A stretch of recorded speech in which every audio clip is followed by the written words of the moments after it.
Se você tem uma grana e não sabe o que fazer, primeira coisa, procure aprender, porque eu tô juntando dinheiro pra gente conseguir subir e crescer de vida.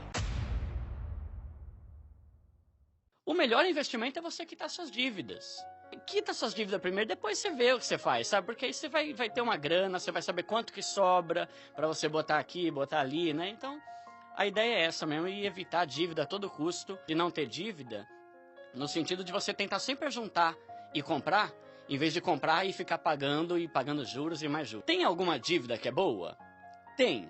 Por exemplo, tem um dilema hoje em dia de alugar ou comprar casa. Eu sou a favor de comprar. Então, é uma dívida boa. Eu acho muito legal a ideia de você comprar uma casa, primeiro porque é tua. Cara, você não vai ser despejado, você não vai, o dono não quer mais. Você vai ter alguma coisa pra deixar pros seus filhos. Ah, beleza, eu aluguei a vida toda, tá? Só que aí, eu acho legal a ideia de você deixar algo pros seus filhos, sabe? Tipo, não que, nossa, é extremamente necessário, mas eu prefiro deixar do que não deixar nada. Então, por exemplo, comprar uma casa, é uma dívida. Eu tenho essa dívida. É a única dívida que eu tenho, na verdade. Eu pago o financiamento da minha casa. Só que é algo que tá me proporcionando um lugar pra morar. Sabe, muitas vezes é mais barato do que um aluguel. O financiamento que eu pago é 1.100 o valor. Hoje em dia você vai procurar uma casa pra alugar, você paga 1.700, 1.800. Tem algumas pessoas, por exemplo, alguns caras podres de rico, que, eles tiveram que fazer um empréstimo pra montar o negócio deles. Tá. Foi lá no banco, vou pegar 20 pau, só que esses 20 pau não é pra eu tentar melhorar a minha situação, que eu já tô todo lascado. Não, é um empréstimo que eu vou pegar pra investir numa empresa que eu vou montar, e a empresa do cara bombou hoje, o cara é podre de rico, e não teria nada se não tivesse feito o empréstimo. Então, tem dívida boa. Pra mim, qual é o maior erro do pobre? É não saber que é pobre. O cara é pobre, mas ele quer viver como se fosse rico. E assim, ele vai continuar sendo pobre a vida toda pra sustentar uma falsa impressão de que ele é rico. Caramba, mano, mas você é pobre, cara. Não dá pra você ter o que um rico tem. Daí vem esse tipo de pensamento. Mas eu tenho que curtir a vida, tenho que curtir. Só que você tem duas opções. Ou você economiza por um tempo pra você começar a ter uma vida melhor e conseguir comprar essas coisas, ou você compra essas coisas, se endivida e continua vivendo como pobre a vida toda. Caramba, cara, não dá ainda, né? Calma, vamos trabalhando, vamos subindo. Você vai ter, só não agora. Aí o cara chegou e falou assim, Duda, eu, a minha esposa e meus 2 filhos, a gente dormia num quarto desse aqui. Aí ele me mostrou lá o tamanho, né? 3x2. 4 colchões na cama, 4 de solteiro, né? Juntava 2 solteiros e 2 solteiros pros filhos. Ele morava na comunidade mesmo, bem difícil. E ele via a galera, os vizinhos, cada vez com um carro mais top. Às vezes chegava o vizinho, com um rádio. Na época eu usava aqueles rádios, né, enorme. Hoje em dia você nem tem mais aqueles rádio grande, né? Coisa assim top. Botava subwoofer e uma par de coisa no porta-mala do carro. Aí ele falava para a esposa dele, a gente não vai economizar, a gente não vai gastar com nada disso, a gente vai continuar andando de busão, a gente vai continuar tendo a nossa vida na nossa simplicidade, porque eu tô juntando dinheiro pra gente conseguir subir e crescer de vida, e mudar de vida. Aí ele fala que ele olhava pra todo mundo, a galera cada vez com objetos e itens assim, sabe? Mas hoje o cara, ele é milionário, literalmente. Ele falou pra mim que ele tá...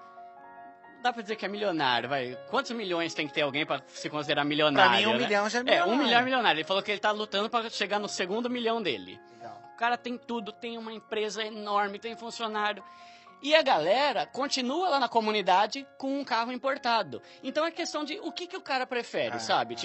Ele quer continuar morando num lugar, numa casa ruim, só que ter um carro da hora pra ostentar, ou ele prefere segurar as pontas, sabendo que segurando as pontas ele vai conseguir mudar de vida. Eu nunca fui pobre, lascado mesmo, sabe? A nossa casa lá, já teve um momento que meu pai ficou desempregado, a gente andava de busão, mas o que a gente fazia? A gente vivia como alguém que tá numa crise, tá vivendo numa época de crise. Aí eu pergunto, você prefere ser pobre, fingir que é rico? Você prefere ser pobre, mas fingir que é rico, passar a impressão de que você é rico e consequentemente continuar pobre? Ou você prefere ligar o dane-se, tô nem aí, se vão achar que eu sou pobre ou não. Só que, consequentemente, depois você fica rico. Agora, se tem uma pessoa que gasta indo em balada, vai em restaurante caro toda hora, vai, sei lá, sabe, coisas que, tipo assim, te dão um prazer passageiro. Claro que você tem que ter isso. A vida também é feita para ser desfrutada e para curtir. Só que tem gente que só gasta nisso. Se você consegue economizar alguma coisa, pô, que bom, cara. Você consegue economizar, compra aquilo lá e o resto você junta. O ponto maior para mim, sem dúvida nenhuma, Marco, é da nossa educação de não fazer aula de educação financeira. Eu fico 3 anos aprendendo sobre química, mano. Eu fico 3 anos aprendendo sobre física. Eu nunca, na minha vida, usei uma fórmula de química pra nada.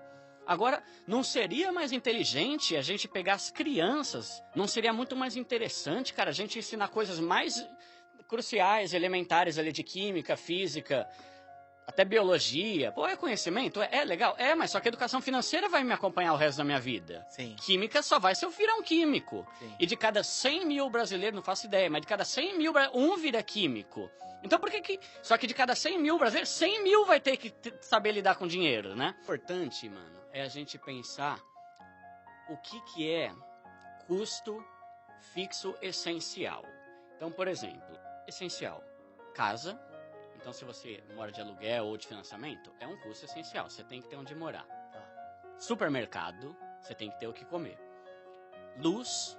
A gente pensa o que é custo essencial e o que não é essencial. Agora, quando você tem uma reserva de emergência, volto a dizer, não é só a questão de eu tenho dinheiro lá. Não, é que eu tenho paz, sabendo que se alguma coisa der ruim, cara, tudo bem, a gente tem ali o nosso montante ali, a gente pode tirar de lá e não vamos se lascar por causa disso, né? Então, quitar a dívida, ter a reserva de emergência. A partir do momento que você tem sua reserva de emergência, aí você pode começar a investir. E investimentos são muitas possibilidades, né? Muitas coisas. E hoje em dia, todo mundo tá assim, mano, eu quero ganhar dinheiro, mas não quero aprender, eu quero ganhar dinheiro, né? Então, tem um processo, você precisa entender onde você está aplicando. Então, uma coisa super simples, por exemplo, é você deixar seu dinheiro no Tesouro Direto. Já tem um rendimento melhor do que deixar na poupança. Se você tem uma grana e não sabe o que fazer, primeira coisa, procure aprender, porque quando você quer ganhar dinheiro sem entender o processo, provavelmente você vai se ferrar.